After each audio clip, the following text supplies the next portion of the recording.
do we do that thing you said, the presentation? Is that in here? Wait, here it is. Yep, never mind. Yeah. Well, it's not going to actually go up Because we don't have a present. first until you have a second scan. Okay. Thanks, Ryan. I was like, I don't know Hey, your Leonard, can you computer. turn that on? Can you turn that on? So we can actually see the crap? Well, I mean, we can see it, but like we've been staring at it, and all these nice people might want to see it. All these people that came in here want to see it. Make sure y'all speak in the microphones too. We will. We will double mic it.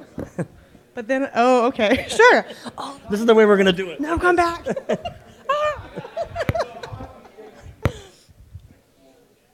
Please turn my screen on. Please don't break a microphone. Please. But you're sitting at the controls. There is no one else in this room that will have control of this. Who else That's could we get that unnecessary. has control? I'm sorry I'm making an unnecessary request, but I would like them to see what we can see. Cool. So we're going to get extra time, right? We're going to get the time that we were owed, though, at least an hour, right? Your social engineering is not on par right now. Can I get this in your eye from here? I mean, I'll just keep talking. So, anyone here miss the Hyatt? Try that one again. Hey, Chris. Is it? Chris. I see the background of the laptop right now, not the presentation. Oh, hey, it's in presenter view. No, I don't know. Or mirrored screen.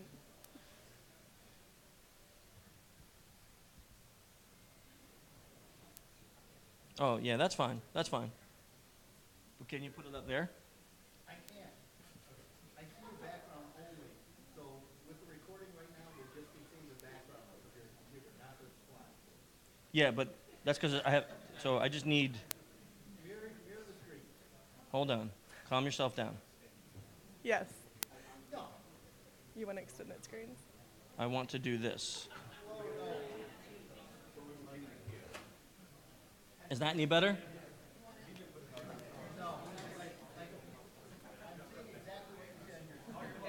How about that? How about that? We get what you're saying. Big and little. Mirror. Monitor. If you mirror, you won't be able to see the notes. I know. Okay. Okay. PC, but now it is. It's mirrored. And Now start the presentation. Okay. Right. Let's. Here. We're working on getting it there. Halfway there. Jason is working on that. so we can see it and he can see it, but you all are screwed. So 4 people. Seems like good odds.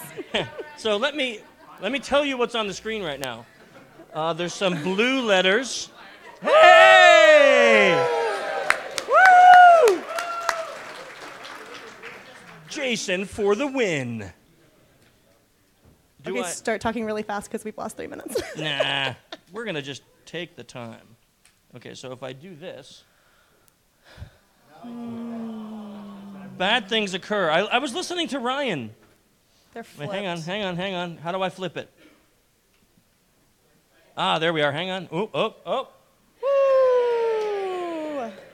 Okay. Now how do I shut this one down? Just pause. No, I don't want to pause it. I want. Calm down. No, I don't want to do that. Nope. Yes. Nope. Yes. Nope. This yes. is very stressful. I know there can't be. Believe me, if there's going to be a poop throwing monkey anywhere, it would have been at the Hyatt. It would have not been here. We can't even put a sign on the door in this hotel. So. No, we can just do that. Yeah. No. But- Okay, never mind. Okay. I mean, is it going to change without We're just gonna- wanting it to? Let's just go. Yeah. Yeah, let's just. Point at me. Yeah. Your turn. Okay. Okay, can you guys see that okay? Okay. Let's actually get started. There's some boring crap about us. We're Yeah, pretty we do awesome. things. Yeah, that's it. Let's move on to the real stuff. Okay, so we're talking about vishing today. V with a V, right? So voice phishing. And the reason this actually came up is for a couple different purposes. First, these are literally just a very small sampling of the news articles from the last 2 months.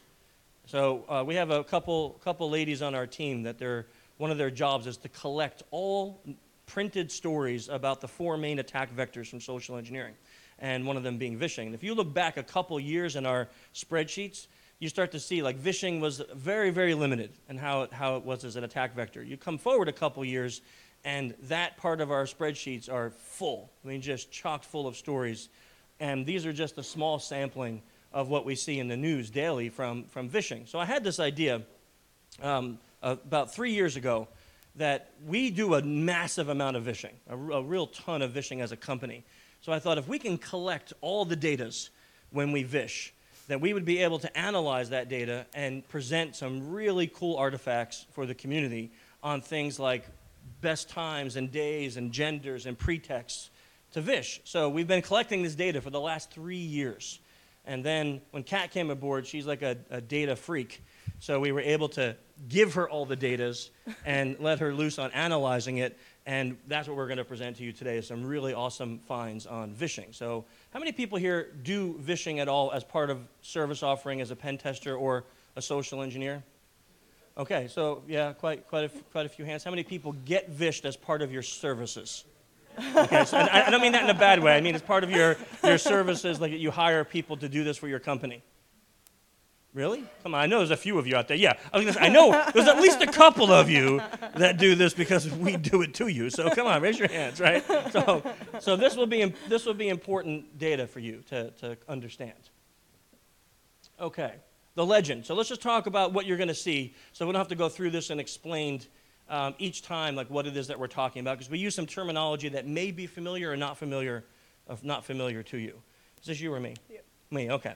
So the data, that's obvious. We already talked about that. A flag is the tidbit of information that we're looking for. So kind of like the SECTF, if you've ever seen it, the flag is the thing that we're looking to obtain from the target that makes a compromise. So what does the client tell us that equals a compromise? That's a flag. Then the compromise is that we were able to obtain that data. So every client has a different thing, right? Sometimes it's 1 flag, sometimes it's 2, sometimes it's 5, sometimes it's a series of flags. But the client helps us to see what a compromise would be, and then we were able to elicit that information out. A shutdown is just the opposite, right? So the client, the target on the phone, stopped us from eliciting that information from them by any means. So we don't classify it like they could have hung up on us, they could have caught us, they could have said, I don't like this, I'm going to report this to my manager. Whatever it is, we count that as a shutdown. Voicemail is another data statistic that we collect. So we call you, you don't answer. It's security through voicemail. Seems to be something that's common today. Callback is we actually get a live human on the phone, and they say to us, hey, I can't talk to you right now. Can you call me back in an hour? Can you call me back tomorrow? That happens often too. And then error is we were given a number by the client to try to vish, and the number errored out. So it actually rang to a wrong company, a wrong person, or it just didn't exist anymore. Okay, so that's the legend of the data you're going to see us present today. So we've been collecting this. There's a question. You cannot hear. Was this better? Is that better or no? Yeah, okay, I'm sorry. I had the mic too far away. If I lean in and get really cozy, can you hear me? Or we can even bend this so you don't have to lean in. Well, no, I'm still really tall. Oh, yeah. Okay. Forgot about that height thing. Yeah, so I'm going to do this nice lean here. Yeah, thanks. You're welcome. So we've only been collecting this data for the last 3 years, and in those 3 years, we've made an incredible number of calls. And that total comes to 20,144 total calls in only 3 years, which is pretty batty. We like to vish. Yes, we do. So of those calls, as we pointed out, a lot of them go to voicemail. It does tend to be some people's default strategy, though I do not recommend it because often your voicemail contains really important things about you and your role in your company. But of those 20,000 calls, we have connected to people in 5,690 of them. So those are completed calls. Those are the compromises, the shutdowns, as well as the callbacks. So when we look at just as kind of visualize it a little bit, the difference between the compromise and the shutdown. So we have an average, this is in our company, of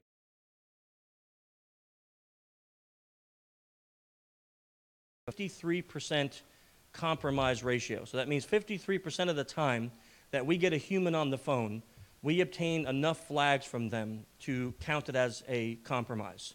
And then obviously the other is 45%, being that they shut us down. So they stop us from obtaining any flags that would be counted as a compromise.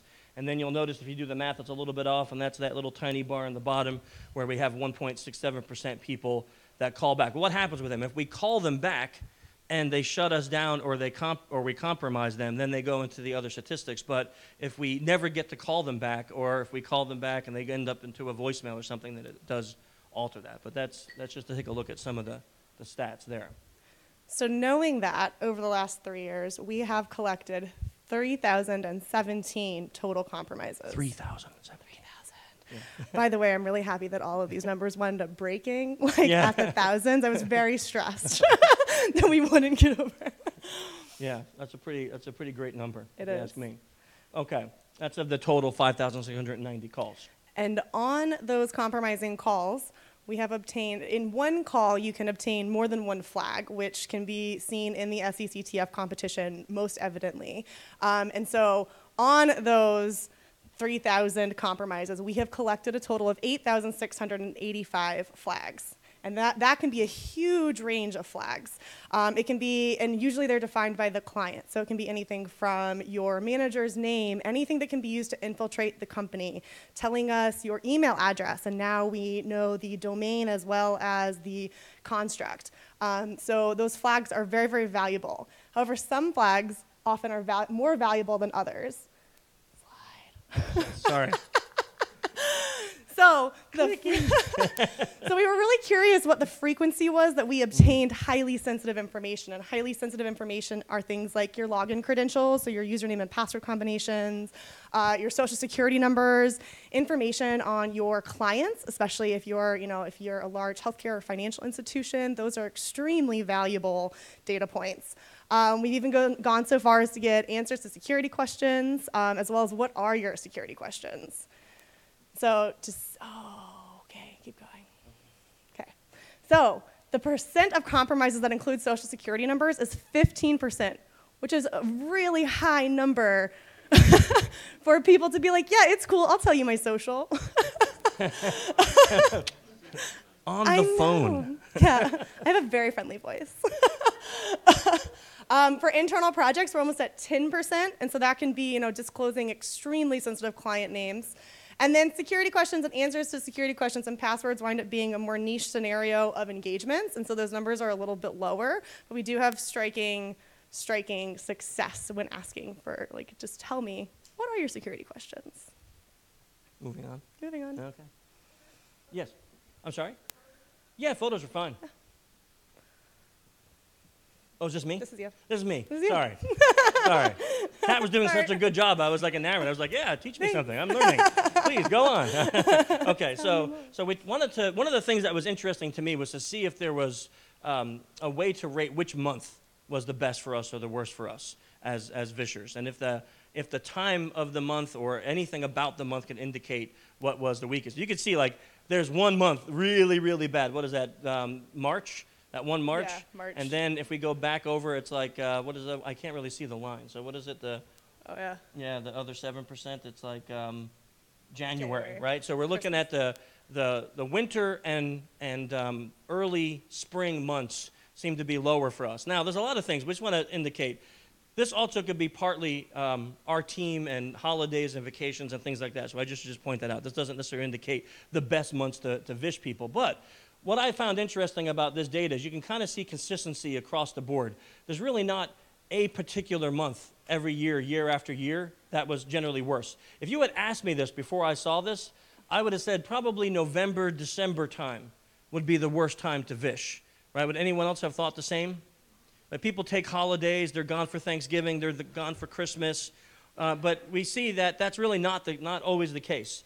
But we definitely can see that these, the summer months seem to be pretty consistent in their statistics. And yet every summer there's one month that drops a little bit lower, and that month is August. Can anybody guess why that month drops lower? Nope. I heard it over here. What is it? Yeah. DEF CON. So we all go to DEF CON, and we live in hell for 11 days. And so no vishing occurs. Yeah, I mean, we're not making any phone calls to clients while at DEF CON. And for those of you who are clients, you should be happy that that is the case. So vishing drops statistically. That's why I was saying before that, this is analyzing vishing data from our team. So just to understand why some of those dips may occur. Oh, I went the wrong way. Okay, now, one of the other things I wanted to see from the data is if we could look at the pretext that we choose. So the pretext being the act that we're putting on. Who are we saying that we are when we call the target company? So we usually have a very big blend of pretexts, which you can kind of see these on here. And if you've ever seen the SECTF, you can also know that a lot of these get used during the SECTF at times. So this is represented by the size of the bubble. Which ones were the most successful. You can kind of see training, facilities, lost address, and HR being really good. IT right behind it, right? So we can kind of see some of the weakest ones: impersonating a person or conference. And this always makes me laugh: security awareness. Yeah. Okay. So what I found interesting, though, for me personally, is that the training pretext. Because how many of you in corporations love it when you're told you have mandatory training? Anyone? You have one guy raised his hand. One guy raised his hand. We have a therapist in the room, so afterwards, you should get some help, sir. I'm worried for you and your safety. But it always fascinates me. The training pretext actually ended up being pretty strong as far as the pretext goes. So really, really interesting to me to see that in data. So a lot of our pretexts can kind of fall under an underarching family of pretexts. As IT, you can call us internal IT, you can call us external IT, your computer could have crashed, or maybe we just need to update some software. So there are a variety of options, like sub-themes, within specific pretexts. So here we've broken down those pretexts from HR, IT, and impersonation, as those are higher echelons or higher categories of pretext that Echelon, I fancy know, word. I let it slip. I'm so sorry. I'm going to have my pinky out when I you say hate that. you. It's a higher echelon. Speak to us about the echelons. These overarching themes can be broken down into sub-themes that are really interesting. And so you can see under HR, the most successful one is open enrollment for us, and it is 100% successful. We were able to elicit a flag every single time we use the open enrollment pretext, which is really scary. Yes. Because every company has one of those seasons. And then looking in between these, so I'm not going to go through all of these. It would take too long. Yeah. Yeah, but it's very, very interesting. And then on the IT side, you have this great response to updates. A lot of people don't want to have to deal with that, or you call and maybe you're like, oh, hey, we pushed mandatory updates. Your computer had a problem. Let's talk about that. Yeah. So the update one is also really useful during pen testing. We have compromised whole companies using vishing by using that pretext, actually telling them that there's a mandatory update, we want to help them, but they're like, I don't see it. Well, why don't you give us your user credentials, and then we can help you do the update. And that has worked amazingly well. Here, we'll just email it to you, and you Yes. can open this nice file. I've made it so easy for you. Always interesting. So was I looking going at on? Okay. what? Was I going on? Yeah, that's fine. Okay. So then we have one common theme that we use in both HR and IT, and it's just really interesting to look at this concept of like a database upgrade or a database problem. And though that is technically a tech problem, people respond to it better from an HR perspective. Well, I can't tell you exactly why this occurs.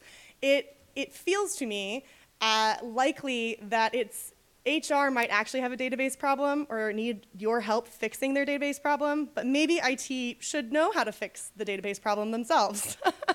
So that would be the inference we derive from this data, though we can't be sure exactly why. So the database pretexts with HR are slightly more successful from a social engineering perspective than the IT database pretext. Yeah, people want to get paid. Is this me? Yep. Okay. So then we also broke it down by industry. Wanted to see, based on the industries that we have as clients, was there one industry that seemed to be more vulnerable to vishing than others? So you can kind of see this nicely represented here. So you can see communications being the biggest weakness, right? So that would be any type of telecommunications company like that. And then you can see our next biggest one, I think, is pharmaceutical. And then you can kind of see everything. Oh, no, it's healthcare and then pharmaceutical. Sorry, I can't really see it. So healthcare and then pharmaceutical I won't go through each one of them. You can kind of see that represented. But what I do find interesting is when you go through healthcare, pharmaceutical, retail, and food processing, they're all basically right in the same range as of vulnerability. And this statistic is based on our success at compromising them based on that industry. And just an asterisk to reiterate, in no way would we endorse saying like all communication companies have a 79% compromise ratio. The bias in this specific slide is that this does come from our clients, and so I wouldn't quote these as a blanket statement about the entire industry, just a note. Listen to her. That was a really good asterisk for adding that, yes. We're not saying all communications companies stink. Yes, no. They might. We're also not saying they don't. We Hold just the don't mic know. up. Sorry, I'm being yelled at. Is that better? Back room? I'm so sorry. Okay, now this one, I love talking about this one, right? So now we're talking about genders. Now, is anyone here shocked? Do we hear any, women are better? No? No hands? No hands? No hands? Yeah. So not a huge shock to me either, having run this company for almost a decade and having both male and female vishers on teams to see that women are not just a little bit better than us guys, but they are substantially better at this job. But here's the part that fascinated me about this data. So you see in the middle, we have the gender of the caller, so female, male, but then on the left-hand side, you see gender of target. And what I found interesting is that females were better, stronger at compromising in both genders. See, I would have guessed that females were definitely better at compromising men, but females are better at compromising men and women. So just all around better. So here's a secret. All of you companies out there, stop hiring women because I'll do it. I'll take all the women, okay, because we need them all in our company. So I will hire all the women. Any women looking for a job, talk to me. We need vishers, right? This is great data to see on that. Now, let's see. We have another one on this. Quick second asterisk. Yes, is that sorry, asterisks. No, you're fine. We definitely respect that not everybody identifies as binary, but in this specific case, we used data that we know to be true. So just to end trackable. Thank you. You're good at these asterisks. Thanks. I've spent a lot of time with this data Yes. set. So now we also want to take a look at the compromise by gender based on our pretext, right? So the pretext that Kat broke out from the previous one, and we got to see that, and I really can't read it from this angle, so I can't see the word. So a fellow employee, right? You look at that. Women, 100% successful at fellow employee versus men being 43%. Isn't that interesting to me, right? So some dude calls you and says, hey, I'm Paul from IT, and they're like, screw you. Some woman calls and says, hey, I'm Paulette from IT. Oh, here's my social, you know? What? Come on, seriously? It's like, exactly I did the same that exact thing, easy. you know? Come on, so unfair. Okay, so the only one, guys, we have a tiny victory. The only one that we win at is the suckiest pretext of all times, and that's conference. So if you go back to that slide, you can see that the conference pretext is like the lowest, but we win at it by a whopping 12%. So not a very big win. Okay, but you can see across the board, there's a couple that are close, right? Look at that one, the IT pretext. Now this fascinates me, by the way, the IT pretext, because as much as we want to say that we've grown, come on, this year's kind of proven, we still have a lot of gender bias, don't we? I mean, we really don't treat women properly in the workplace.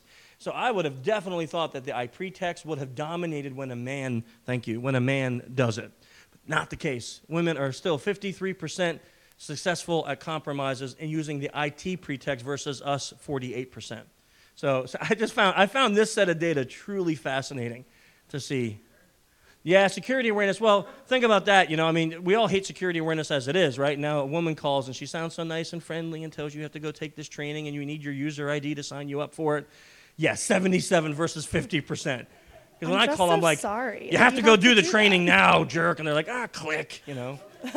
And, yeah. Yeah. I was hoping you would. Oh, that's the training one. Sorry, yeah, we have 0% success as men on that. No one listens to me when it comes to security awareness training, okay? Ryan and I have endless shutdowns. Poor Colin lives in voicemail hell when we're using that pretext, okay? We're not winning. Women? Yeah, 40%. Thank you. You're welcome. I'm sorry I'm so good at my job. Yes. Don't be. Okay. So this was really exciting and really interesting because looking at times of day and days of the week as a social engineer is actionable advice that you can use to determine how you want to conduct your engagements for the best compromise potential, hopefully. So we're going to have a little shouting match here, but maybe like a low-key shouting match since there are other speeches happening. Doesn't matter. Okay, never mind. Go as loud and aggressively as you would like. Yes. So which day of the week would you guys guess is the best day to get compromises or to get the highest compromise ratio? Okay, I heard Monday and I heard Friday overwhelmingly. Someone says Tuesday. Way to be different. Do the grand reveal. The grand reveal. The grand reveal. Ba-ding! Yeah. Yes. Friday. Now, I'm just curious, how many of you really are shocked by that piece of data? Yeah, I'm shocked. I actually was myself, no joking, shocked. I would have literally guessed when she presented this to me and she asked me this question, I was like, oh, hands down, Monday. Monday's the best day to Vish, hands down. No. Completely wrong. Yeah. And? So looking at the opposite of that, we'll do one more shouting match. What day do you think is the hardest day to compromise? Interesting. Oh, the Tuesdays. I hear Tuesday, Wednesday, and Monday. All right, grand reveal. Bam! Monday. Now, this is really, really interesting because, yes, Monday is the hardest day to get a compromise based on this data. And it's not even like by a small margin. No. Flip the slide. Yes, flip the slide so you can see the not small margin, Chris. There we are. Mondays have a 29% compromise ratio compared to the rest of the week, which really hovers within like 52 and 65% or 68%, which is not a statistically significant range. So it's essentially like Mondays are awful, and people seem to be really on top of catching us, and the rest of the week is really, really even. So I'm no longer vishing on Mondays. Yeah. Yeah, So- great stat. To confirm this data, if we look at the shutdown ratios, not only are the compromise ratios lower, but people are absolutely shutting us down more frequently on Mondays. Yeah. So that is a 70% shutdown ratio on Mondays. Again, compared to 4 days that do not have a statistically significant range. I mean, seriously, between 40 and 30 and 40% more shutdowns on Mondays. That's just ridiculous, isn't it? Yeah. Wait No, for it. no, we don't count voicemails on Monday. I'm sorry, that was wrong. Monday's anti-voicemail day. Okay, I only count compromises on Mondays. I don't care what happens. No, I meant in this statistic, it's just shutdowns. It's not voicemails are not counted as shutdowns. Yep. Right? If we get a voicemail, that's not a shutdown. It's a voicemail. But I like your line of thinking because if we look at the voicemails, interestingly, Thank you this for leading that in. indicates, yeah, we did not plant him there, Yes. I swear. Maybe. No. I was not party to that. So this is looking at the voicemail ratio, so the ratio of calls that we connect to a voicemail versus all calls we make. And on Mondays, it is notably lower. So on Mondays, we only hit voicemail 60% of the time versus the rest of the week, which is mid-60s to low 70s. It seems like from this data, Yes. it seems like from this data, an inference could be made that people are way more on top of their game on Mondays. They are picking up their phones more often, and they are shutting us down harder. So coming off the weekend, it seems that the fresh mentality is really benefiting your employees, and they're like, oh, I don't have time for this. I'm here to do my job. I'm doing great. I feel great. No, you cannot have my social. I like this though.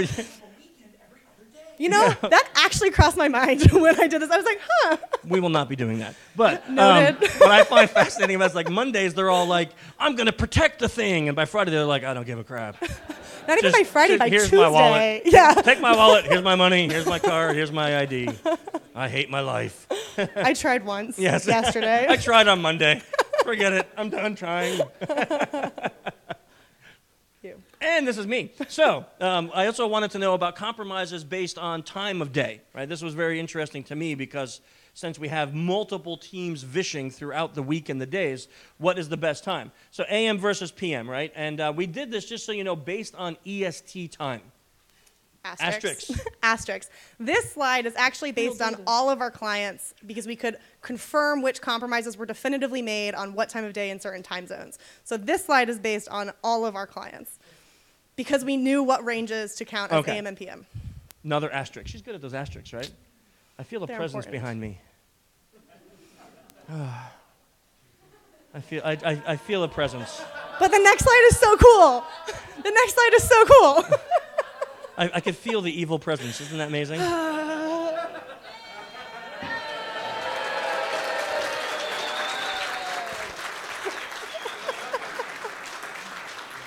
hat would make this better. Your hat is really cool. Thanks. Now I'm Derby official. It's actually very hot. Temperature-wise, temperature heat. Oh, wait. Oh, yeah. Shoot. Rats.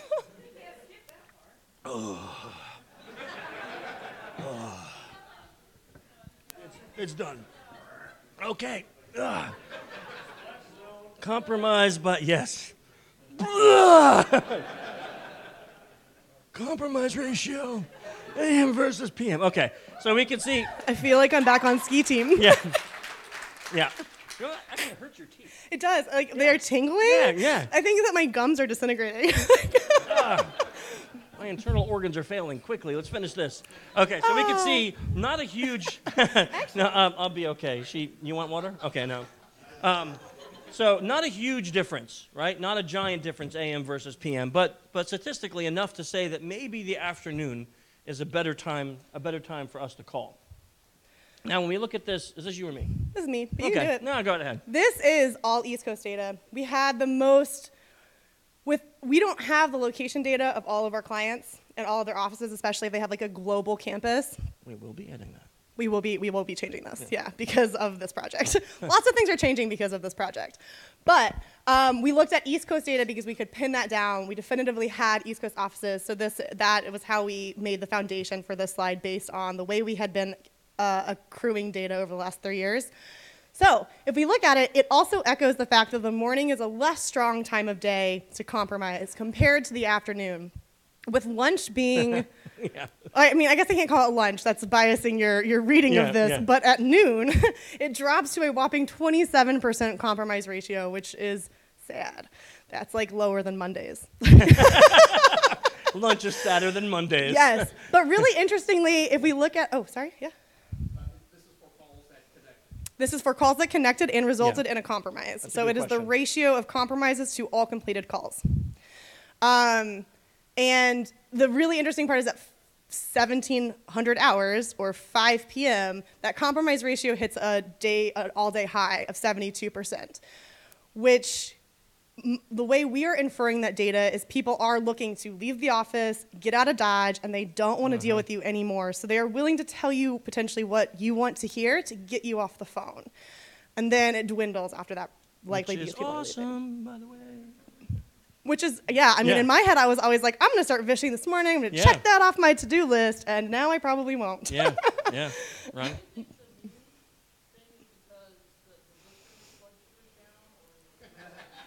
Actually, I don't think that's the case because a lot of my fishing team are not East Coast people. Yeah. So they are Mountain Time or PST time throughout the 3 years. We had some Hawaii time throughout the 3 years of data. So we had fishing going on so that some of these noon calls would have been 9 a.m. The Vishers time, not Yeah. the target's time. Yeah, this Right. is based on the recipient's Yeah. time because they're the behavior that we're measuring. Yeah. But I have thought about that because it would be interesting to see. Yes, sir. The question was, do we know offhand what noon on Monday looks like? We did not get that granular this time. I would be more comfortable going more granularly in a future year when we redo how we collect some of Yes. our data from the clients. We are changing a lot of things because this project's pretty exciting, don't you think? Okay, so what did we learn from this year so far, or this 3 years so far? Here's a few things that we picked out that we learned. Okay, so getting uber-sensitive flags, not difficult. And, you know, I don't know, I just like maybe get an honest response if you can. How many of you really think getting a Social Security number is hard? Raise your hand if you think it is hard. Yeah, so, right, so this is the normal response. And honestly, before I did it the first time, I would have also thought it is very difficult to do. But the right pretext allows you to get the most sensitive flags on It's earth. crazy. It's crazy. When people start reading off their date of birth, social, I got invited to a dude's daughter's wedding. right after he gave me his user credentials and allowed me to log into his machine while he was watching and control it. I didn't. After that call, I went and prayed and took a shower because I felt really dirty. And this poor guy loved me. I also fixed his printer problem that he had for 3 months that IT refused to help fix.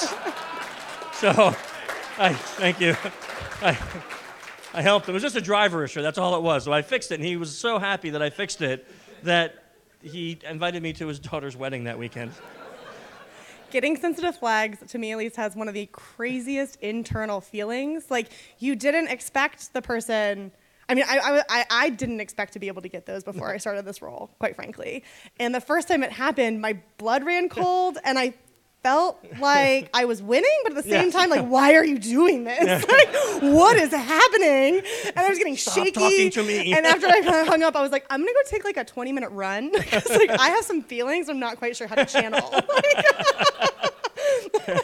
And a lot of questions about humanity. I just drink a lot of whiskey. Yeah. That sounds more fun. It helps.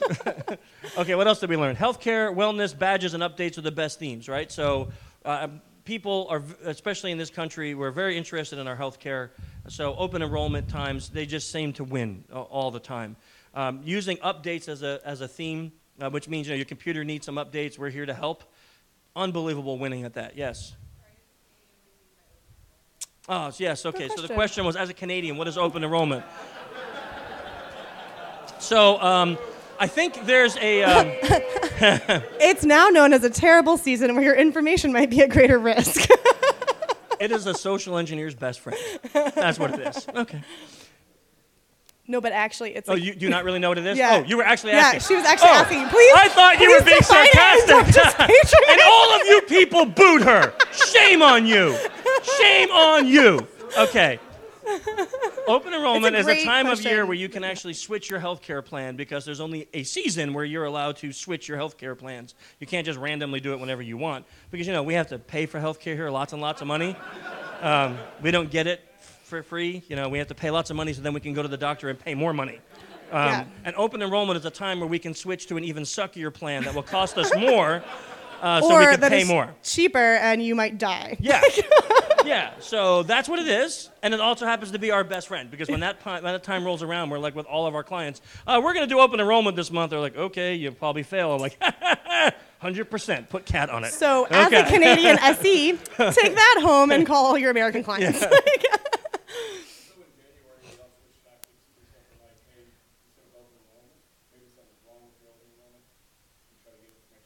So the idea was that in January, switch to like something's wrong with your open enrollment. So we've done that, no joke, HR database, we're messing with the healthcare, database dropped last night, your record got flagged, all the data's wrong. And we just need to verify your data to make sure that it's okay. By the way, I have your social as 1, 2, 3, 4, 5, 6, 7, 8, 9. And they're like, no, that's not right. Yeah, man, dude, your healthcare is going to cancel if I don't fix this. And they just, give me, this is literally how we do it, right? I mean, it's that simple. And I just told a whole room full of hackers. Oops.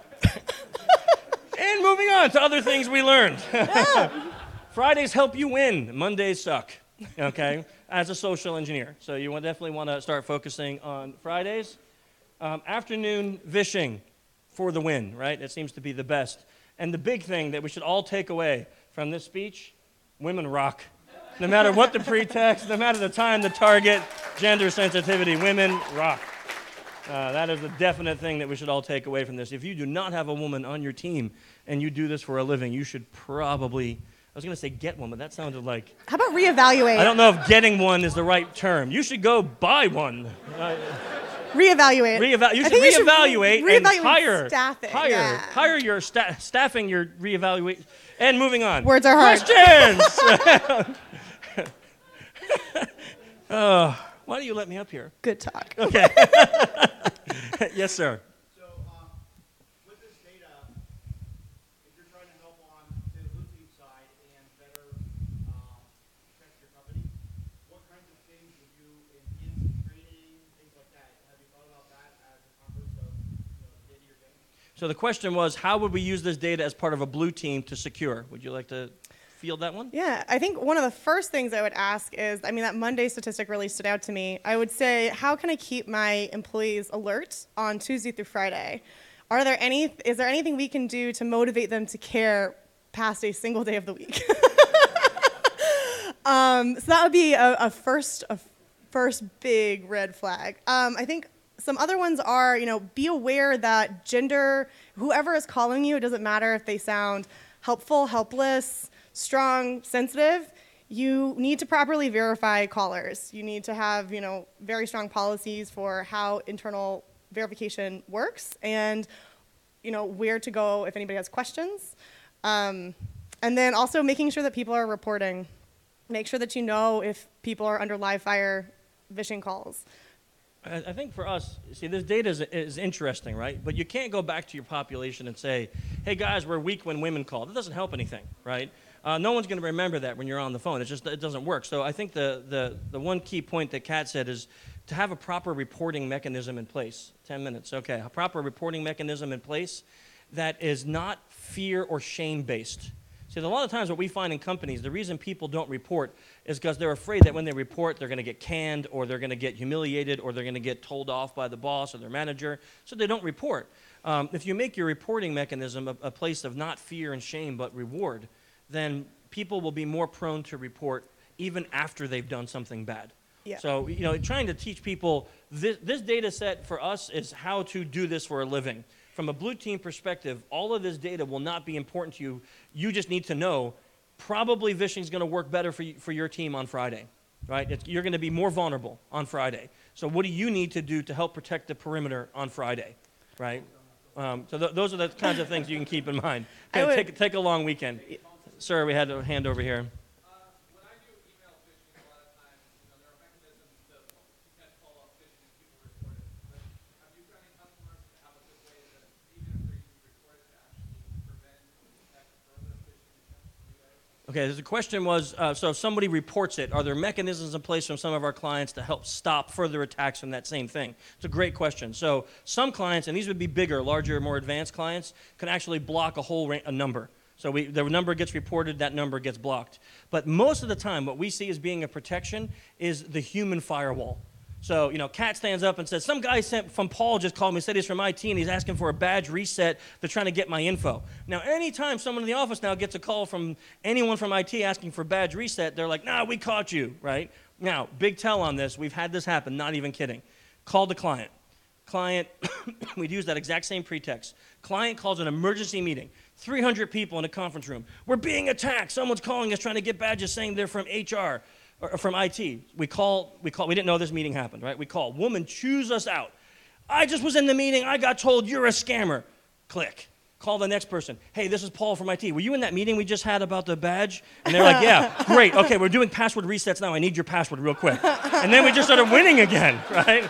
And we just started winning again. So it's like, you got to teach your people, too, that when they're shutting down an attacker, don't do it with info, right? Don't say, like, I'm telling my manager, Chris Hanaggy, all about you. Great. Hey, I'm calling on behalf of Chris Hanaggy. You know what I mean? Any info you give the attacker, we're going to turn back on you. So the education and reporting is shut down, just shut down, right? That's it. Stop talking, That would make a lot worth. Ma'am, you had your hand up. Yes.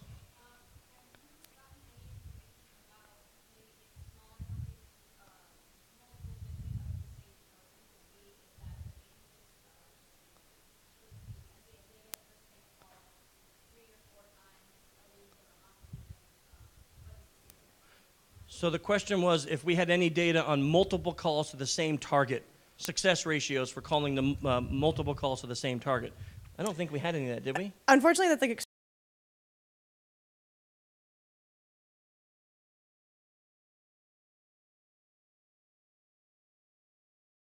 extremely granular. So you would have a small enough company that we, in our contracted period, would have been able to touch a single person multiple times, whereas with some of our very large clients, you have a database of 50,000 targets. So to thoroughly test, they don't often want you to revisit. So unfortunately, we don't have a statistically significant sample size to draw on, but it's a great question. And one of our clients got 280,000 people. I mean, we're not going to call them twice. Yeah. I hope not, because if we're doing that volume of phishing, wow, that's going to be really a lot of data. So much data. I mean, we should start doing that. Yeah. Yes. We're calling them. Yeah.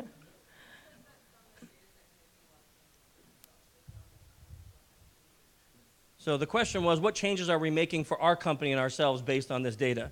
So some of the things are like, what days and times we'll ask our people to do vishing, right? That's a big one.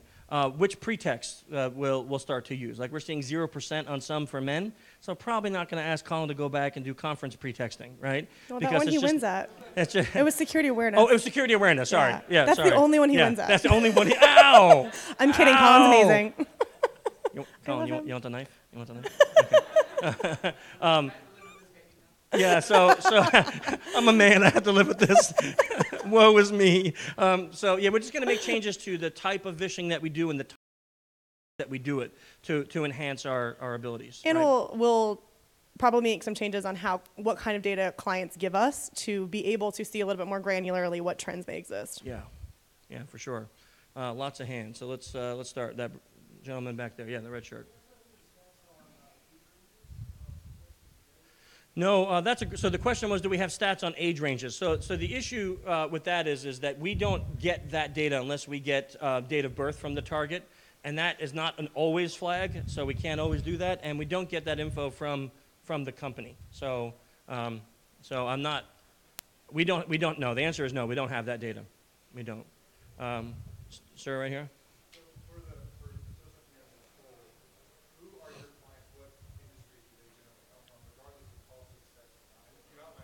Yeah, that was. It's a pretty robust, higher-level overview of like the types of categories of Fortune, like large companies we service. It's a lot of regulated industries. Yeah, that's the industries right there. Yeah. Like, just who are your clients, point blank, not compromised? Like, who's interested in doing this? So actually, we get calls from all sizes, but we generally work with Fortune 500s or larger. Right now, I know there are some companies that work with the smaller companies, but we only have maybe a couple smaller clients. That's because we've been working with them for years, and I hate saying goodbye to them, so we work with them still. But most of our clients are very large organizations in these industry sets. The other thing I can't name them. I'm sorry. Yeah. That's a nice try. I know you just took the SE class from Ryan, but no, you're not. I'm not falling for it. Okay. I would also echo back to the fact that like vishing is on the rise. And so the companies that can get the budgets approved are the ones that have the most sensitive data to protect. So they are those regulated industries, and those are the ones that seem to come to us and say, hey, we've gotten approval to test this because it's now a risk for us. Yeah. Sure.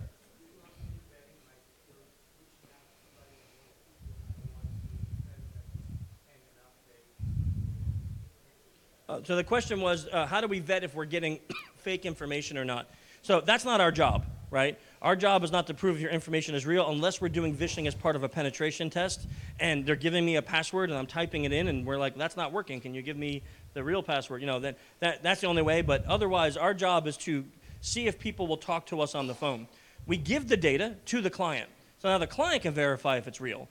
And if they're giving us fake data, we still tell them, there's a great chance of your employees slipping up.